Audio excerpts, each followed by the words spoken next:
Hello everyone, on this episode we're going to be walking through the final assembly of the FC150 Restomod. You're going to see us putting the final touches on, the cables, the hoses, the plumbing, getting it all put together, and this is kind of the fun part. This is the end, and then we're going to walk around it. So please stay tuned, and also please hit that subscribe button and like if you like it, or make a comment.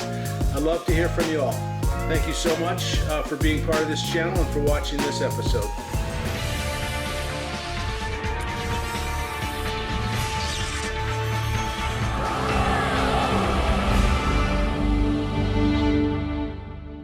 So today we're going to be doing the brake lines on this Jeep. And the issue is that we have, this is the old brake master cylinder. It's like that. With the system I have set up here with the power booster and also with the clutch master cylinder, I've got to go to this master cylinder. This one doesn't even fit anymore. But I am going to take this off of the old master cylinder, and that's the equalization valve.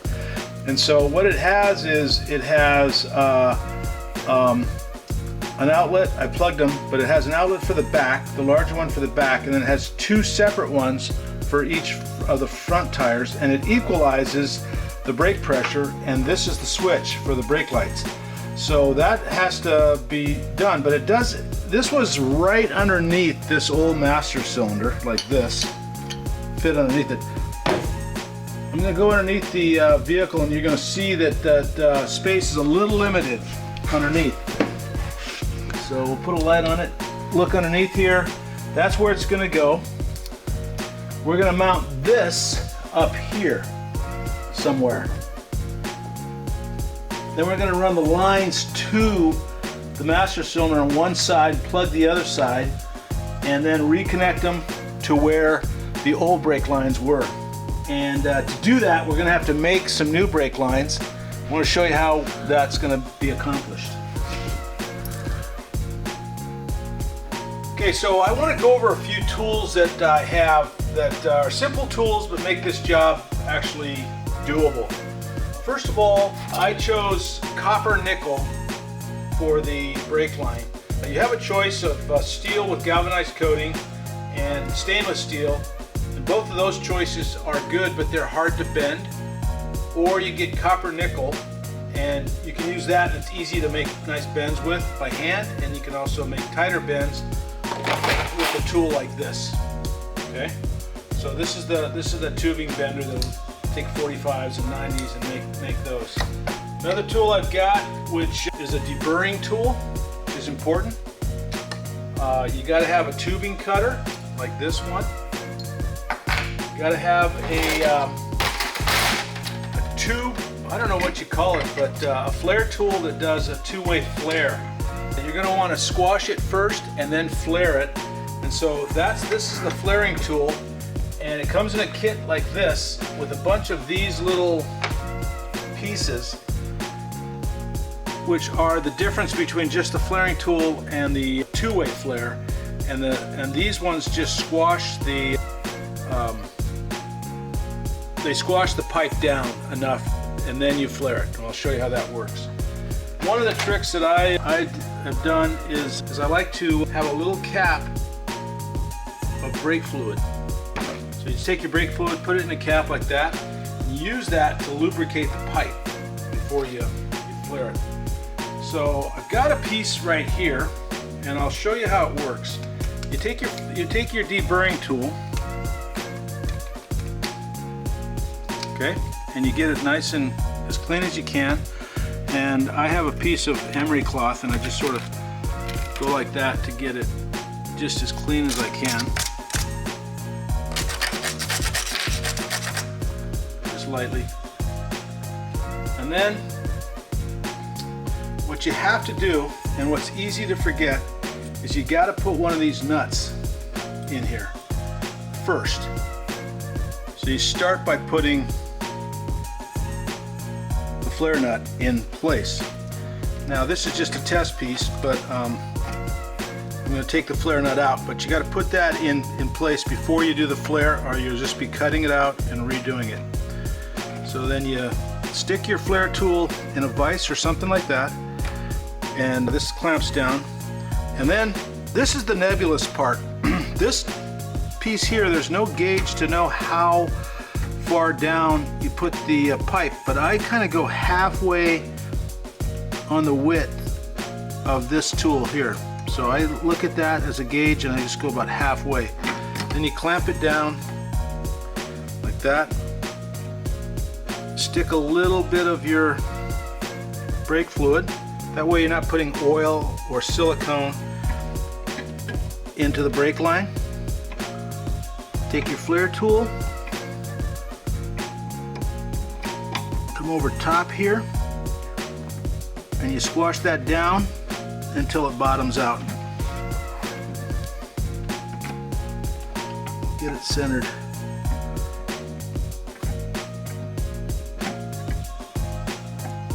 For some reason I don't feel centered.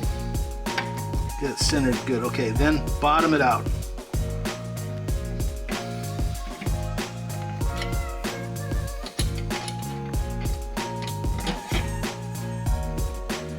Take that off. Pull this off. Put this on.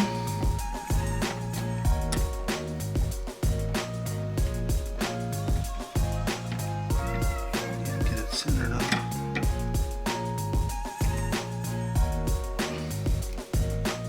Clamp it down until it fills the chamfer on the flaring thing itself.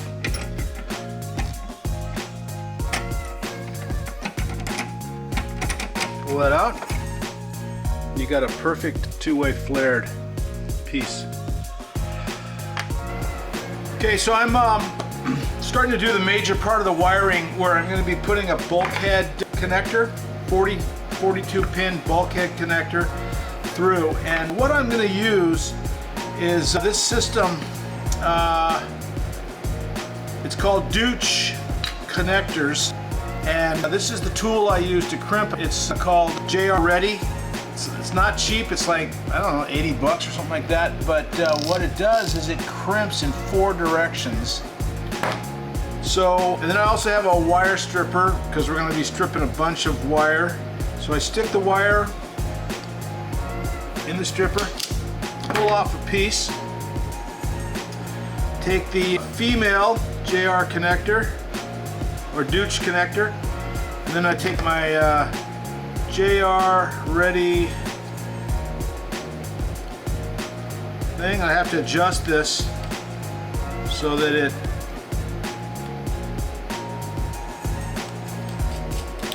lines up, and you can repeat that. But what I'm trying to do is get that to line up there. Just simply squeeze it. It's one way, it won't let you release until you get it all the way. Pull it done, and there it is. Beautiful connection.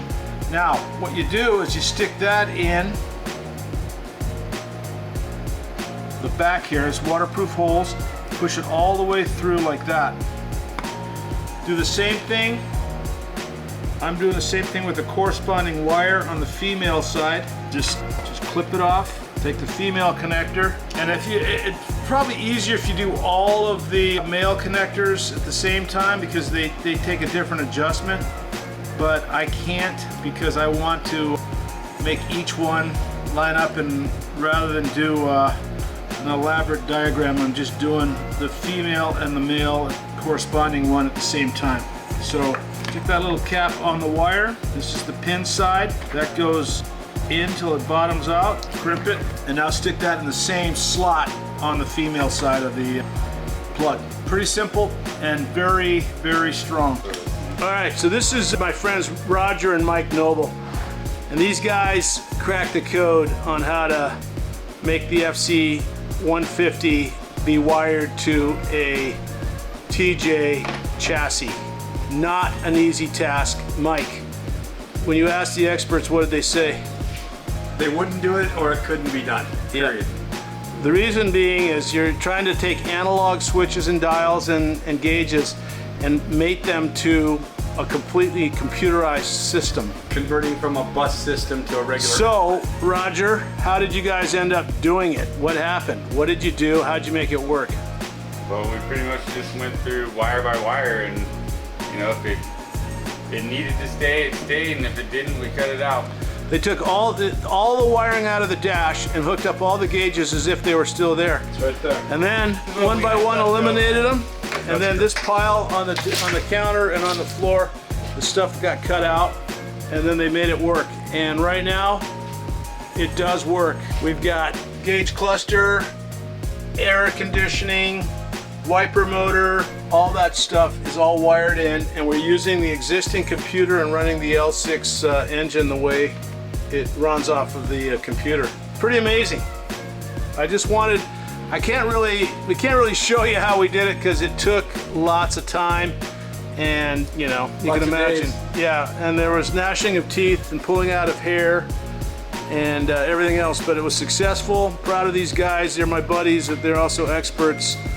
They own a company called M&S Marine. Here it is, if I can move this gigantic ponytail.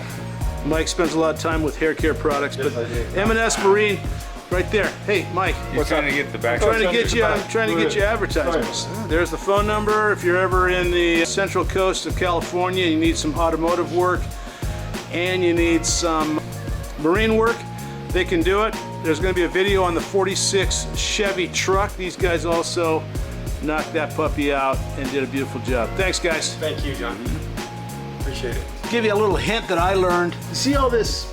It's not really dirt. It's all been power washed and cleaned, but it's kind of like a scale that's on the painted surfaces. You can repaint over top of it or grind it off, but I've discovered that if you use WD-40, just spray it on there and wipe it, it dissolves that grime and gives you a really nice finish. Look at this rear end, it looks almost rusty.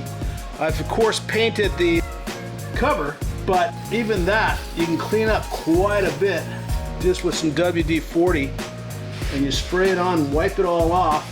It's not a greasy thing that's gonna pick up a bunch of dirt. It basically soaks in to that scale. It gives you a really nice finish and that's without painting it. So I don't want to paint it unless I take it off like this, wire wheel it, get it nice and clean, and then paint it. I don't want to just paint over dirt and rust and stuff. So that's my helpful hint for the day. I'm getting ready to install the bedwood, and what I did is I ordered this kit from actually a company called Bedwood, and this wood that I've chosen is called Thermex, and it's a thermally modified ash. So what they do is they cook all the sugars out of it so it resists rot and insects, and also it's got a brown color to it, and that will turn to kind of a silver patina. But I've seen a lot of trucks that have been sitting outside, they have varnish on them, and that stuff takes continual maintenance or it starts looking really bad. This is gonna get gray and silver, but it won't look bad. It won't start peeling and it won't start turning black. So let me show you kind of a few steps that I decided to take to make this bed work, the FC150. So this is the bedwood.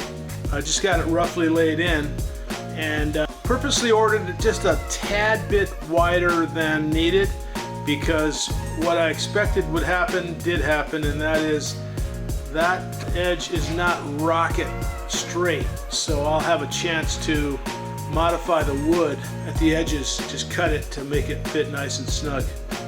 Stainless steel, I ordered it without the holes drilled because of course my cross members are at custom locations. But the next step would be to drill those and to cut the sides of the wood. All right, I'm in the shop here with my buddy Mike Noble, better known as Big Mama. Now he hates that, but I really don't care. Anyway, Mike came up with an innovation. Let me show him.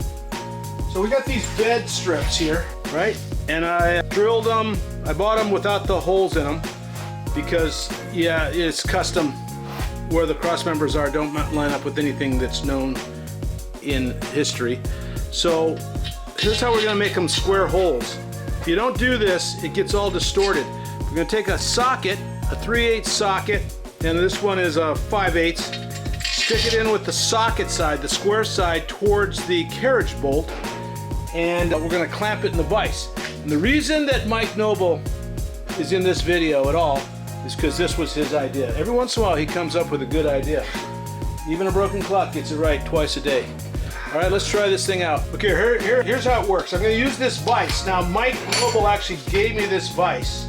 It's off the USS Enterprise. And the master, what was it, the Master Chief, Mike? That's correct. Master Chief knew that Mike wanted it, and Mike was a Navy SEAL, and so they made him dive for it and bring this thing up from the bottom of the ocean. But you just simply clamp it down. There's no serration on the vise.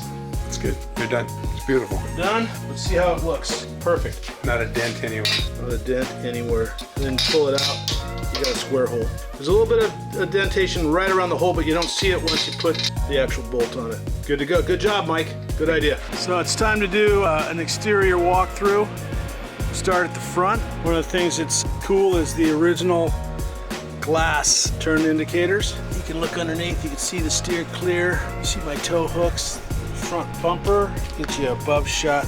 Curves with the curve of the body. Good shot. Steel rims painted to match the top of the cab. There's the famous Jim Culver tie-down hooks that are, you see they're integrated into the curvature of the bed. Pretty cool idea. Back fenders extended 4 inches. The tailgate, one of the nice things is the latches are not chains and they do not rattle.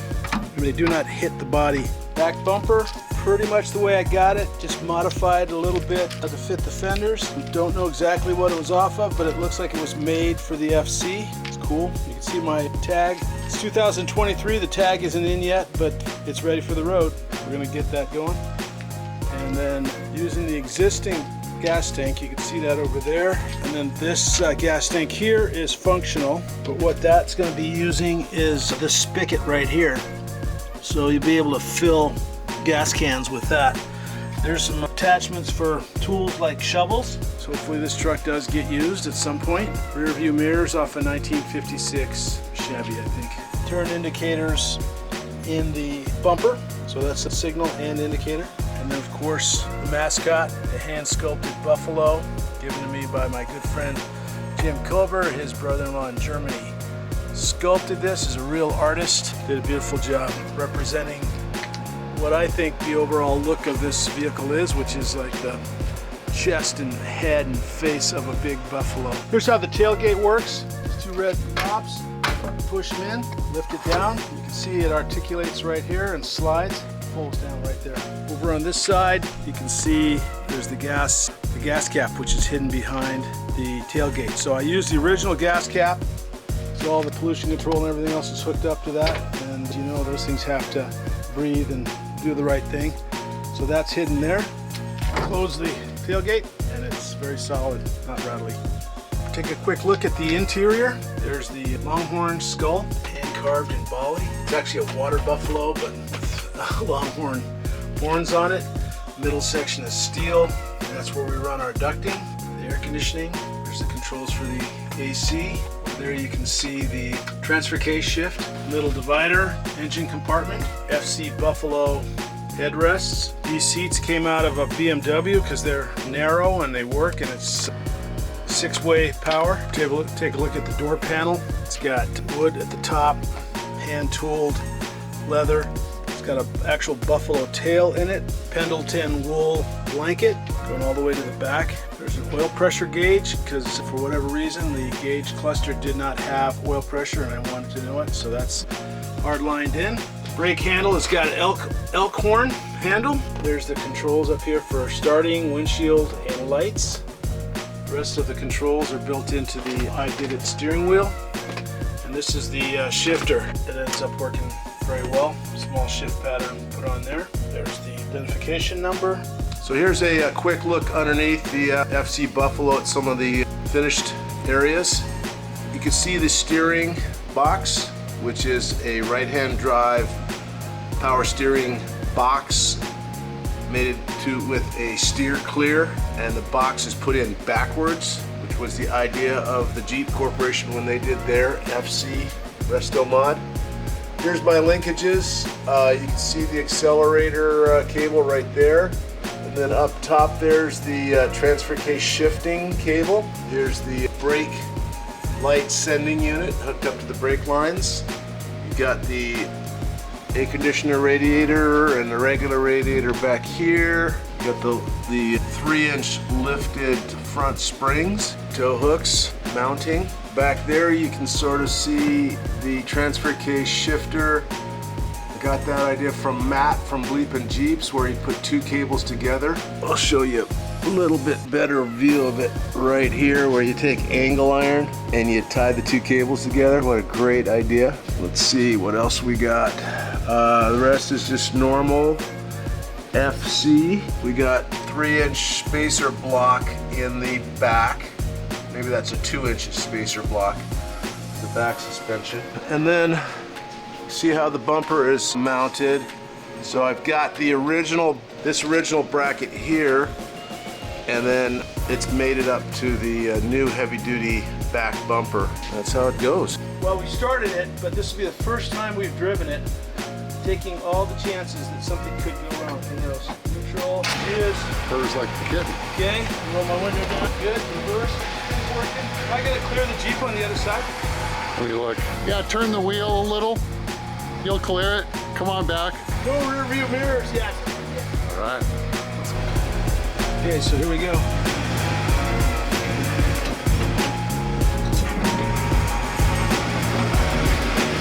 So while sitting up front here, It is. shifter is smooth and working. Reverse a little stiff, just because it's 6 speed, goes the wrong ways over there. It's amazing. So many little things could go wrong here, but it seems to be great. It's quiet in here too, and smooth. It's very quiet. Smooth and not rattly. Jump right to third.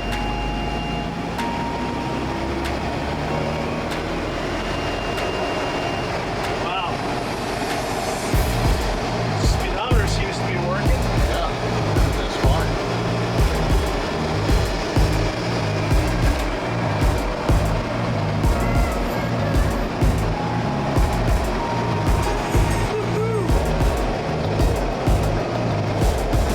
That's good, huh?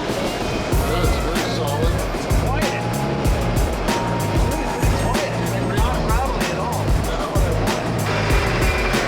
First thing we have to do is fill it up with gas so we can test the gas gauge. Working.